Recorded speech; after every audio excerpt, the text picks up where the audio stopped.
What about a segue right there, Tim? That was money. All right. So let's move it along here in the chat.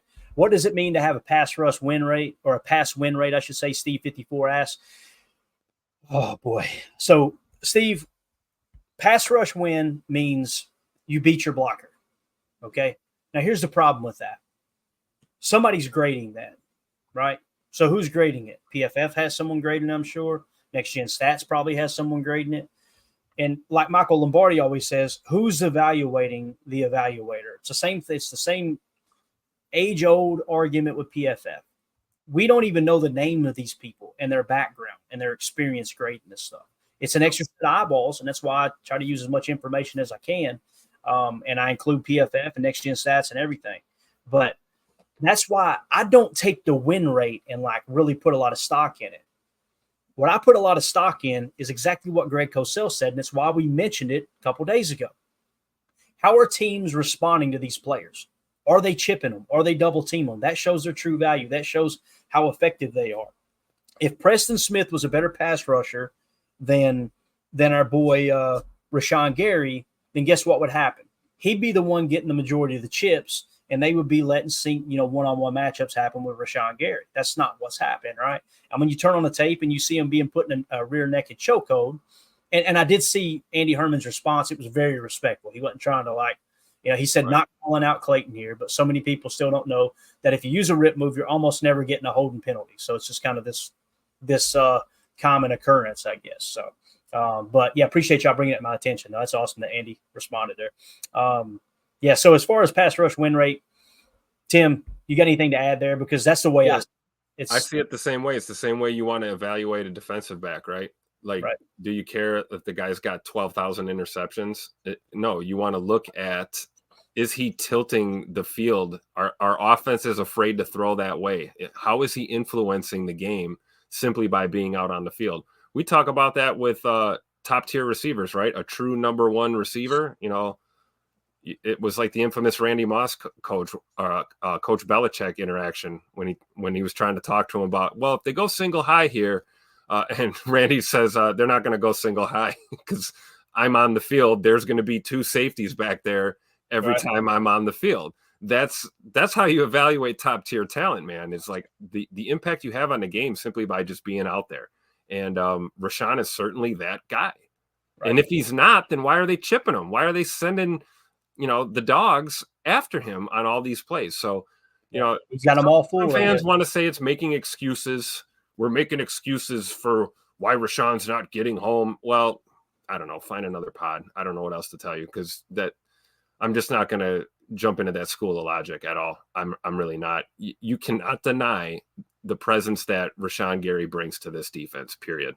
It's evident every single week. And if you put your tape guy hat on and watch a little bit of film, you'll see it, and regardless of the rules, we understand what we're talking about with the being choked out and everything, and these little nuances and exceptions to the rules, the written rule, the unwritten rule, all of these things.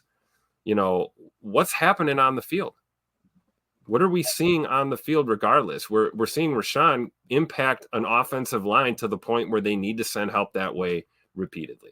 Right. Exactly. And I've seen it a couple games this year of him making run stops too. It happened again yesterday. It was in my notes, almost included in Chalk Talk, but it was just like, okay, it's a 2-yard game, but Rashawn Gary is the one who made the run stuff. And it's like, it ain't even worth it to hit that. I'm already up to 14 plays, so we're trying to limit it down. But number one Packer fan said, you're handsome when you walk into the bar and all the guys hold their girlfriend's hands a little bit tighter.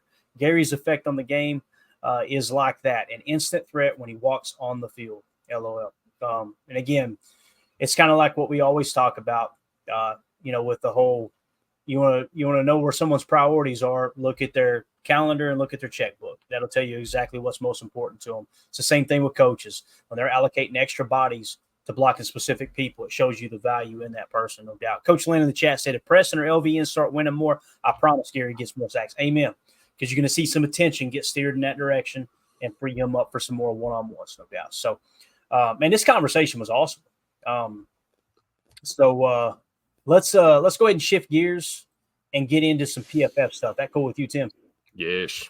All right, so here we go. Let's first start off. Let me share the screen. You confirm that you can see all this for me. And let's go full screen here. Is that cool with you, Tim? Yes, let's do it. Now we can see it. Give my camera a break looking at my ugly mug. It's about to crack the lens right now. So this is the overall team rankings right now according to PFF. And again, this is through week 5. I'm assuming it's excluding the Kansas City Chiefs and the New Orleans Saints who are playing right now. The Saints are leading 7-0 at the beginning of the second quarter as it sits right now. So as far as where the Packers rank, as you can see here, they are the 22nd highest graded team overall. Okay. That's where they're sitting right now. When you look at what they're doing well, this first column, offensive grade, the Packers are a 71.2. Okay. And we're just going to kind of highlight some of the good things here real quick. Pass blocking grade, the Packers are 81.3. Where's that put them in the league? Oh, Hark, number 1 in the league. Check that out, Tim. So they are, according to PFF, the best pass blocking team in the entire National Football League from a grade standpoint. Okay. Now, this is the problem I have with PFF is you'll see that with the grades, and then one of their writers will write an article and throw it on social media to get a bunch of clicks and get a bunch of interaction, and they'll say the Packers are 13th in pass blocking. It's like, do you not trust your own? How about that? Exactly, Ryan. So that's always frustrating that they approach it that way. Running grade, Tim, the Packers are second in the league, only behind the Seahawks at an 88.7 running grade. And here's what's wild. Same old. They are in run blocking, 7th worst run blocking team. What's that tell you about the running backs, Emmanuel Wilson and obviously Josh Jacobs? They're making plays, man, no doubt about it. Defensively, the Packers are ranked overall defensively. They're tied for 17th with the Houston Texans, and their defensive grade is 63.9 currently how it sits. All right. They have a 57.4 run defense grade, and they have a 54.7 special teams grade. All right. So when you look at the defensive grade as a whole there, Tim, to 63.9, I don't look at that like this is a bad defense. That's telling me these players are grading out bad is what it is. Exactly. So it to me, I think people look at it differently, and that's okay. You can choose to view it however you want. But when I look at stuff like this, to me, it's not and I always said this with Joe Barry too. Like, it doesn't mean that it's a bad defense that he's calling. It means the players aren't performing well. This is an indictment on the players. This is their grades, right? When you want to look at, okay, the defensive overall, how's the coaching handling, situational and all that stuff, that's where you look at the team statistics, the yards per play, the passing yards per play, rushing yards per play, points per play, all that stuff, right? That's the stuff that's kind of geared around, all right, what kind of results are the coaches getting here as opposed to the players' grades themselves. So that's kind of how I always look at that. It's like the think play or not play mentality, right? Right. We got to think about the players. If guys aren't executing, things are, it's not a full indictment on the system or the defense as a whole. It's more of a, how are these guys executing? Right. So now when we go to the week by week grades, we're just going to do overall real quick and how the Packers have either improved or declined here. Okay. So week 1 overall grade 60.8, week 2 68.3, week 3 71.1, week 4 64.7. And then week 5, 66.1. So you're kind of seeing the floor is a 60.8, and the ceiling so far has been a 71.1. Well, either way, at 66, 70.1, it's bigger than 65%. 65%. That's what we right. Might actually average out to 65. That would be hilarious if the average number there would be 60. I almost want to do the math here. This is where I would tell y'all to say something smart just to see if it would.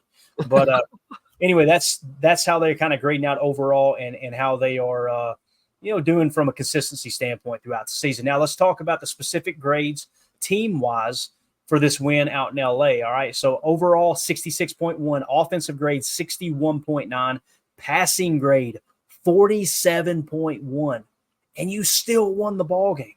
That is wild. Pass blocking grade 60.8. This is their worst pass blocking grade of the year so far, according to PFF. Receiving grade 65.3. Running grade, this is their best, hands down, 88.3. So the running game was there, no doubt about it. Run blocking, 47.6 on the run blocking. That's their worst run blocking game. So the backs really showed up, man, according to PFF. Defensive grade, 69.3. That's their second best performance this year. only behind the Titans game, which was a 72.4. Run defense, 61.6. That is their second highest, only behind the Titans game. Tackle grade, 56.5. Pass rush grade, 71.2. That's their second highest pass rush grade of the year as a team, only behind the Titans game. And then coverage grade of 65, which is third best on the year. And the special teams grade of 52.4, which is actually their worst special teams grade of the year. You guys know there's a lot that goes into the special teams grades. So let's jump into offensive here. Here are your offensive performances against the Rams in week 5. Let me close this in, make it a little bit easier here. There we go. So leading the way, Tim, Josh Jacobs, 78.3 offensive grade with a 79.7 running grade. Tucker Kraft, 75.3. The passing game grade for him in the passing game as a receiver, 87.7 for Tucker Kraft. Pass blocking grade, 70.9. Run blocking grade, 47.6. But you guys know he was a big part of the game plan, getting that guy the football in space in the passing game. I almost feel like, what if this is part of the game plan that Romeo Doubs noticed and was like, man, I ain't going to be a big focal point this week going back home to LA. You might, all speculation here, but you can tell one thing's for certain. They said this game here, we're getting Tucker Kraft the ball and we're getting him the ball in space, Tim. Yep. And it paid off, right? I mean, definitely. Look at the numbers, right? Clearly it worked. Yep. Emmanuel Wilson, 71.8. Pass blocking grade, 19. Running grade, 75.3. In the passing game, 59.2. But again, a 71.8. Pretty solid performance by Emmanuel Wilson overall. Jaden Reed, 71.6. Had a running grade, or the running grade, 72.0. In the passing game, 67.5. The thing I like about PFF, consistency is going to get you a much higher score, right? That drop hurt him a lot, just like penalties will hurt you a lot. I kind of like it because it's crucial. I agree. That's kind of what we saw with the passing grade, right? I think the J Love pick 6 in the end zone there, that really tanked the pass grade for the team. Yeah, no doubt about it, man. Rasheed Walker, 68.1. Bo Melton, 68.0. Andrew Beck, fullback, got 3 snaps. I don't remember that. He got a 60. Ben Sims got 19 snaps. He's a 57.4. I was thinking, what Musgrave active? He was not active, was he? Musgrave? No, I don't think he was. Okay, got it. All right, I got that mixed up. So Ben Sims, 19 snaps, 57.4. Not great, but that run blocking grade there, which is his primary role, playing that U position, doing a lot of sifting, things like that. 62.8, not horrible there. Elton Jenkins, 56.1. 56.1, pass blocking grade of 82.4, run blocking grade of 48.2. Dontavion Wicks, 53.5. He had a penalty and he had a drop or two too. He had multiple drops again, I believe. So got to get Tay Wicks back on track, no doubt about it. Sean Ryan, 53.3. He kind of came back down to earth. Last 2 games, he's been playing really well. Zach Tom had his worst game of the year, 52.1, but he did have a penalty. Malik Heath, 51.1. He had 2 penalties. All right. Run blocking, 62.3 there, though. Jordan Love, listen, you seen the pick 6. You knew he was going to grade out bad. 51.1 there. He did get a 69.1 running grade there as he scampered for that 12-yard first down. That actually made Chalk Talk, believe it or not, Tim. And nice. It was. Here's the note I have for it too, and we're gonna obviously show it hopefully tomorrow or Wednesday. But that first down that he gained, I made a note. That came in the fourth quarter, 10:42 left. It was a 3rd and 12, Tim, with 10:42 left at their own 30. If he doesn't gain those 12 yards on the ground with that sore knee and get the first down, you know what happens? Because we got that first down, that led to 10 more plays before they punted, and they eat up 4 minutes and 40 seconds off the clock. That's right. That is huge, absolutely huge. So, and the big thing here that sticks out to me is Josh Myers. He was the lowest graded player on the offense. I hate saying anything bad about Josh because I know what he's going through, losing his dad not too long ago. And it's been several weeks ago. And you guys know I lost my brother earlier this year. He was like a dad to me. I couldn't imagine going out there and trying to play at a world-class level, playing a professional sport. But if we were to remove that emotion and that sympathy for his loss, which is absolutely huge, this is what we've seen, right? Like he's not a good center. It is what it is. We missed on him, right? I mean, that Tim, correct me if I'm wrong. For those of them on the pod, what was that offensive grade again? 38.5. Run blocking grade, 35.7. Pass blocking grade, which is usually like, well, he was in 70-something pass blocking this week, 56.3. So it's just tough, man. But again, what's crazy, Tim, he's probably going to make some pretty decent money out on the market because he's just got crazy measurables, man. I mean, we talk about him all the time. 6'5", 310 as a center, just a very, very mobile dude. He's just an athlete, crazy athlete. But you see, man, it's nothing to write home about. When you look at his career grades in 2021, 54.9, 60.4, 54.7, and so far this year, a 49.6. I just I can't keep doing it, man. You know, you gotta. Again, if you see it, you got to say it, and not a good look there. So that was your offensive grades. Anything else you want to hit on there, Tim? I'm sorry, I can go back to the screen there. Is there anything you want to add to that conversation there? Just on the grades overall, the team grades, especially, we talked about a really low run blocking grade as a team, and then yet we had Josh Jacobs grading out at a 78.3. We had Emmanuel Wilson grading out at a 71.8. Clearly, our running backs are some dogs. And if you need any evidence of that, just take a look at the Josh Jacobs touchdown. I mean, that looked like an A-gap run or something. And the minute he got that ball, there was just nothing there. That whole interior of that line collapsed.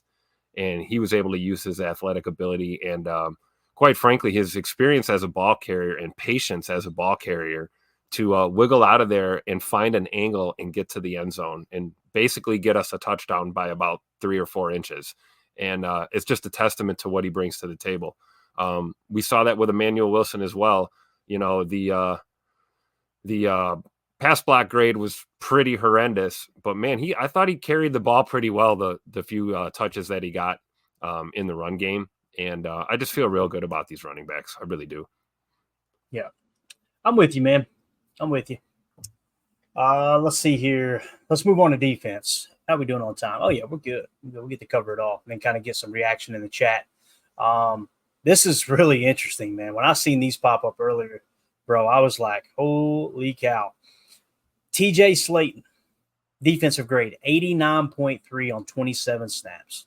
Here's the guy. I'm going to say, Tim, I need that. Here's a guy.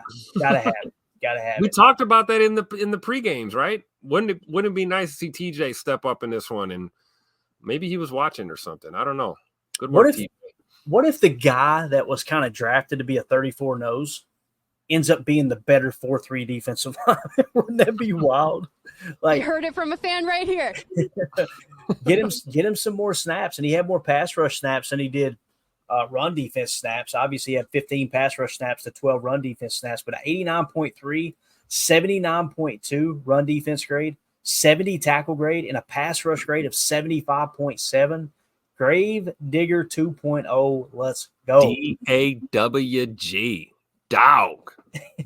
Xavier McKinney, 88.3. This dude keeps getting better, Tim. I don't know what to say, man. Like I'm giggling like I feel like we just robbed a bank or something. You know what I mean? And nobody saw it. It's like, yes, that's right, Jacob. 88.3 overall grade, run defense grade 73, tackle grade 78.4, coverage grade 81.3. Just an absolute dog. Now, we talked about Edgerrin Cooper leading into this game, and we said we need more snaps, right? And asked Tim pregame, how many snaps you want to see? Man, I'd like to see somewhere upwards of 25. He finished with 30. Let's go. 30 snaps, right? 18 of which was in coverage. He had 5 pass rushes and 7 run defense snaps, okay? So totaling out to 30 there. His overall defensive grade, 85.5. Run defense grade, 64.2. That's not horrible. It's not. Tackle grade, 79. Pass rush grade, 78.4 on those scrapes. And then a 77.1 coverage grade. That man needs to be in on every snap where he's not physically exhausted, Tim. We got to get him. You've seen it now. All right, we've seen the upside. Let's get him out there and get the growing pains out of the way, man. Am I wrong there, or do you see it the same way with that, man? No, I see it the same way. I mean, every time he's seen the field, we've seen an improvement, right? And we've seen the increase in the snap count steadily. I'd anticipate here going into this Cardinals game, maybe we see even more, right? Maybe we set the bar at 35 plus snaps a game and get him involved more. You talk about if he's out there and he's not tired, we got to have him out there. He looks like a high motor guy, right? Like if you were playing Madden, right? Would he be considered a high motor type dude? To me, he is. He's super quick. Coach LaFleur talked about it a little bit in his presser when they're running those scrapes, how tight to the line that he is, and he's so fast that it's impossible for that O-line to try and pick him up. You know, you can send a running back or a tight end over there if you want, but he's not going to be there in time. I think Cooper's just a high motor dude and a high energy guy, and you love to see it. Definitely. Edgerrin Cooper, 28 snaps, 13 run, 14 pass rush, 1 in coverage, 84.4 grade. Woo. Run defense grade, 85.4. Tackle grade, 73.2. Pass rush, 63.1. Coverage grade, 60. Basically, ball didn't come his way, I imagine, is why he got that score. But the run defense grade, punching that ball out for Xavier McKinney to recover, absolutely huge. It makes chalk talk this week. I mean, I'm trying to think of where it was at here, too. Where are you at? Xavier McKinney interception, blah. There it is. So it came in the third quarter, in the middle eight.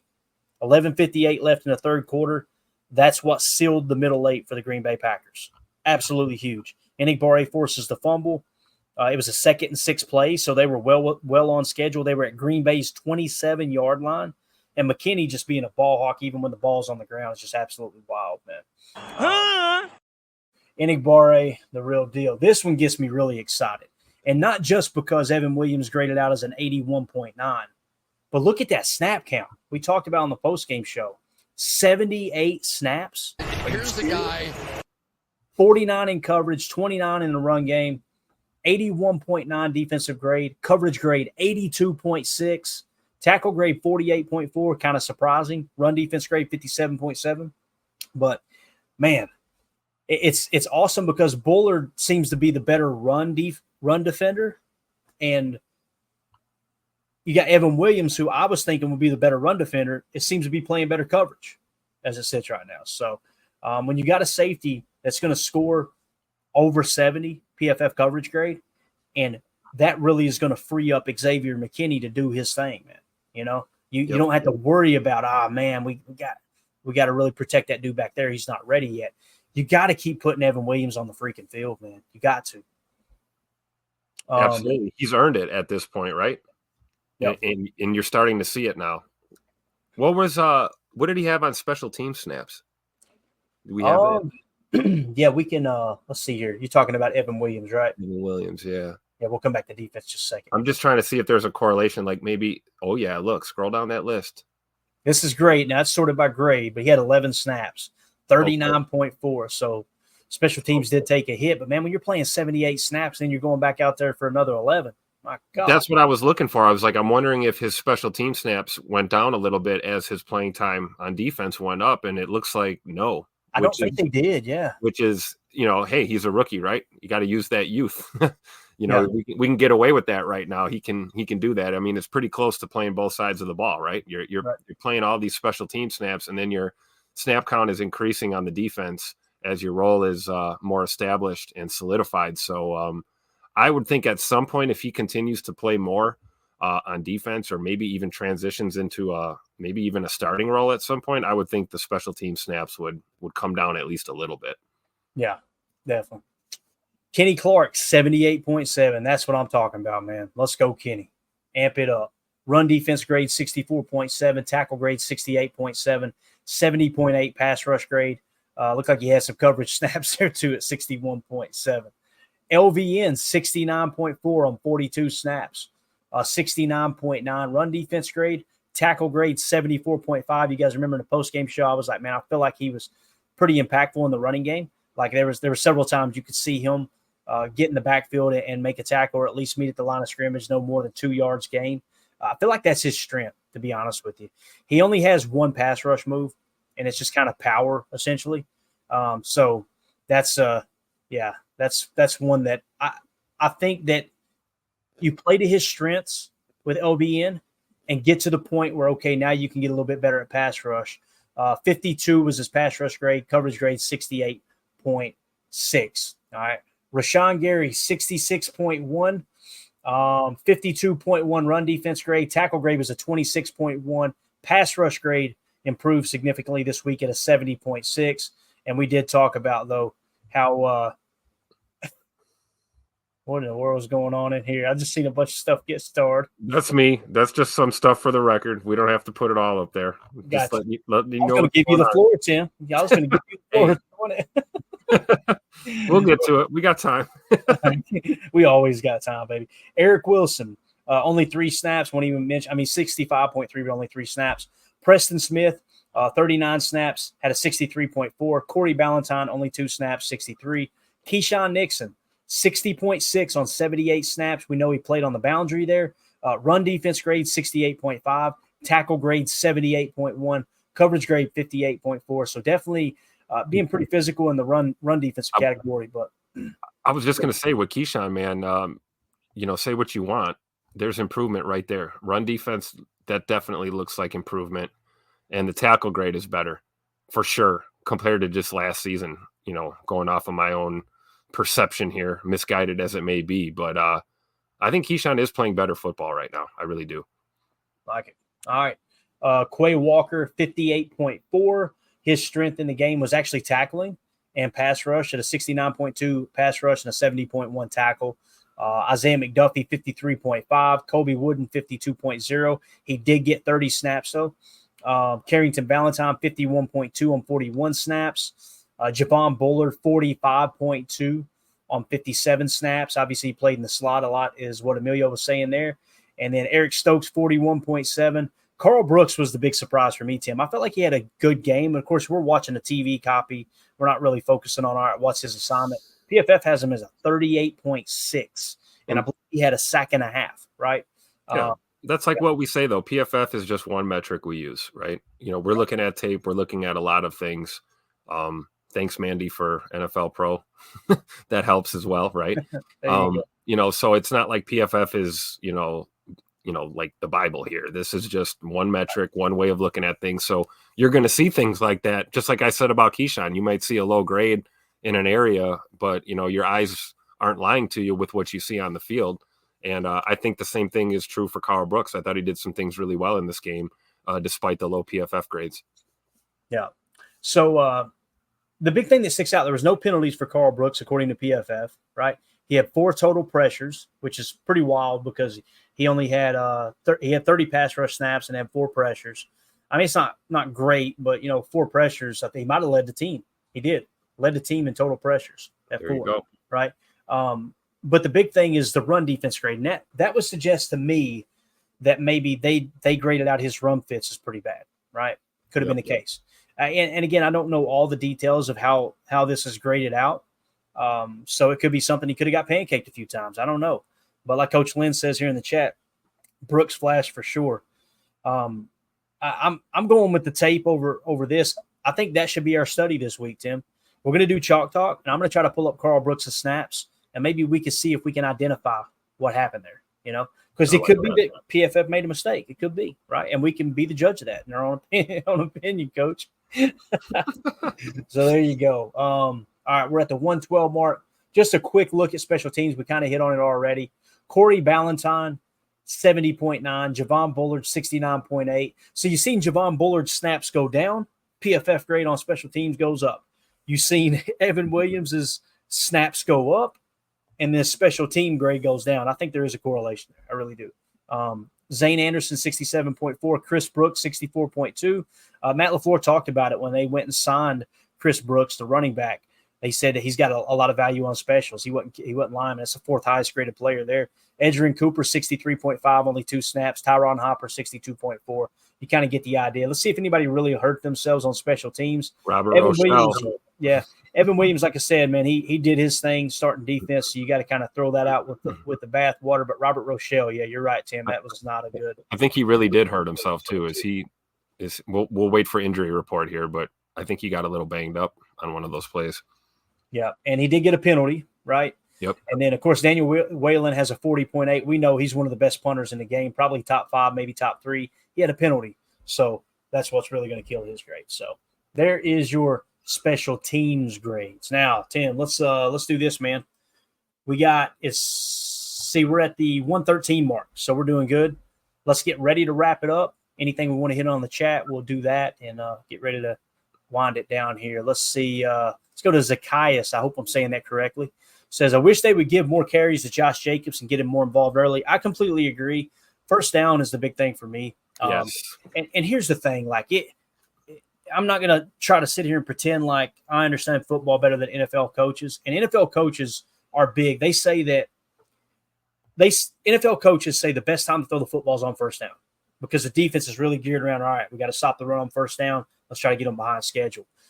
And I'm okay with throwing on first down at times, but it really got out of hand yesterday. That was one of the big notes I had, especially in the first half. We had 4 first down incompletions. And, man, when you got to go out 2nd and 10 as opposed to a 2nd and 7 or a 2nd and 5, Coach Lynn will attest to this, man. When you're playing behind schedule like that, it's tough. Yeah, and when it rains, it pours, right? You start getting pass-heavy early downs and you're not finding success and you put yourself in 2nd and 10s, 3rd and 10s, or 3rd and 15s with stupid penalties.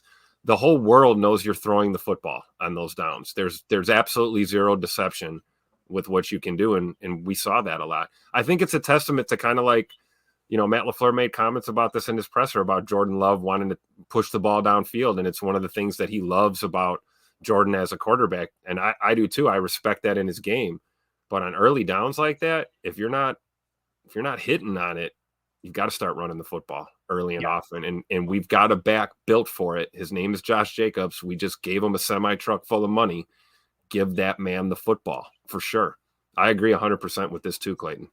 Yeah, definitely. Hit that like button for us, game. We got a bunch of people in here. Appreciate y'all making us part of your Monday evening as the Chiefs are leading the Saints 10-7 on Monday Night Football, and the Kansas City Royals are beating my New York Yankees 4-1.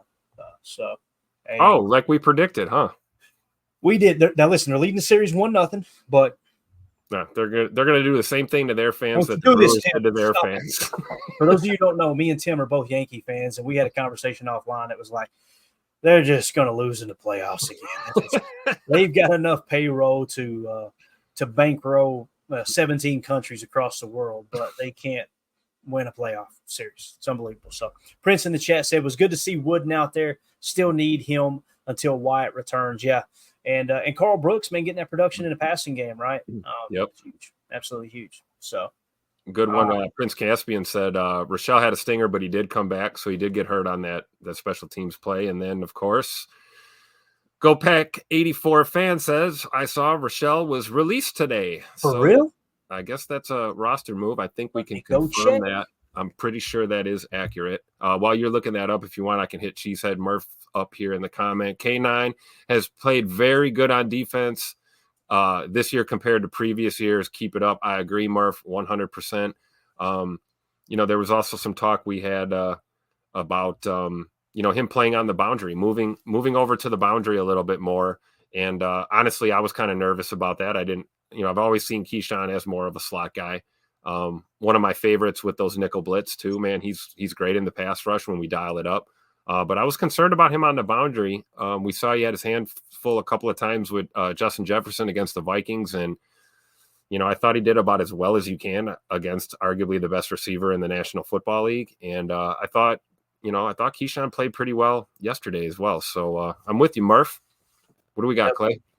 Yeah, multiple confirmation here. Matt Schneidman, Paul Brettel, Aaron Nagler, Pro Football Talk, Robert Rochelle has been released. It says the team had an open slot with Dobbs on the reserve/suspended list for Sunday's game. They make I wonder if it is injury. Here we go. Matt Schneidman says Packers release cornerback Robert Rochelle, who signed to the active roster from the practice squad on Saturday. I imagine he'll be back on the practice squad. So it's not like they cut bait, they release him, they're moving on. It sounds like cut him, he clears waivers, you sign him back to the practice squad where he was. So that's one of those 3 elevations on the year. So, yeah. All right, cool. Appreciate the information there, though. Go Pack 84 fan, you are the man. Cheesehead Murph, did you hit on that with K9? Yeah. Yep, we got that. I think we're good on the chat.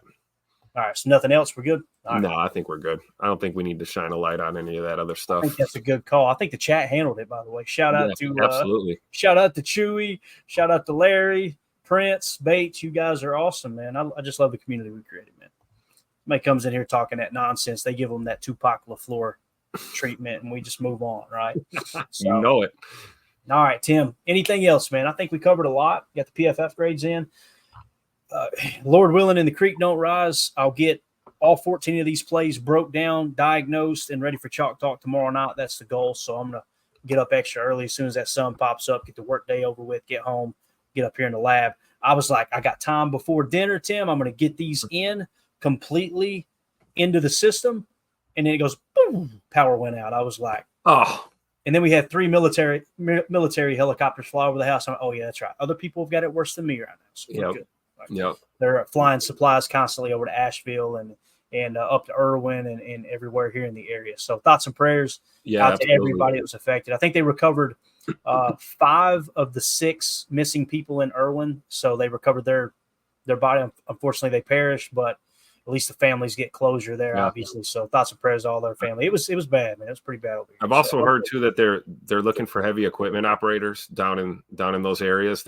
There's equipment there. They just need, reputable people to operate, and it's dangerous work too. So don't volunteer if you're just trying to be helpful, but you can't really get the job done. So if you're a heavy equipment operator and you've got time and the ability to get down there, there are people that could use your services for sure.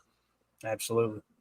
Chewy said I was trapped between Asheville and Irwin for 2 days. Yeah, that was kind of the spot. Was just like, man, Jackson Love Bridge collapsed and it got wild quick. But more important things though here as everybody signs off. Appreciate y'all hanging out with us. Ben Holden says this pod sucks, and it does, sir. It does, and we embrace that. So appreciate you swinging through, Ben. We got to get that on the shirt now. We got to get the PTA logo on the back. But this show sucks. Not as much as the Bears, though. The Bears still suck. The Bears could win the Super Bowl, and we're still playing that song. Yeah, all day. That's the way it's going. So, and you don't like that, pack your bags and get out of town. You know what I'm saying? But, all right, we're out, guys. Appreciate y'all hanging out with us. We'll be back tomorrow, hopefully for Chalk Talk, 7 p.m. Central Time. And we'll get Chalk Talk in. It's going to be a blast. There's a lot of fun plays in there. Some plays are going to pop up, and you're going to go, why are we showing this? And then we talk about the impact it actually had on the game. That's the whole purpose of Chalk Talk is what happened and why did it happen. That's the reason the score really doesn't matter. What happened? We won. Let's show why we won. That's what Chalk Talk does.